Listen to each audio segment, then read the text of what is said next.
But first, a woman is in critical condition, shot, authorities say, by an off-duty Bexar County Sheriff's deputy.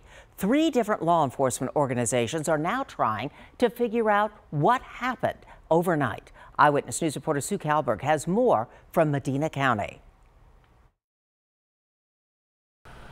Has red and blue emergency lights in his personal vehicle, turned his lights on. Flashing lights on an off-duty deputy's car illuminate a tragic scene. Investigators say the woman driving this small blue sedan was shot multiple times by Bexar County Detention deputy Brandon Doege. I believe 4, but I haven't got an official on that. Doege tells detectives just before midnight he stopped to help what he thought was a stranded motorist. In the fast lane of Highway 90. Doege claims the woman became aggressive.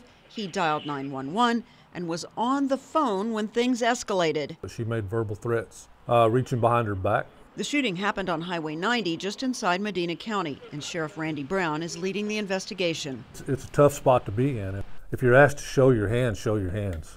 Texas Rangers are assisting, and the Bexar County Sheriff has placed Doege on administrative leave. We've learned Doege just earned his peace officer license, which allows him to carry a gun, about 4 months ago. The unidentified San Antonio woman, whose next of kin have not been found, remains at University Hospital in critical condition. Sue Kalberg, KENS 5, Eyewitness News.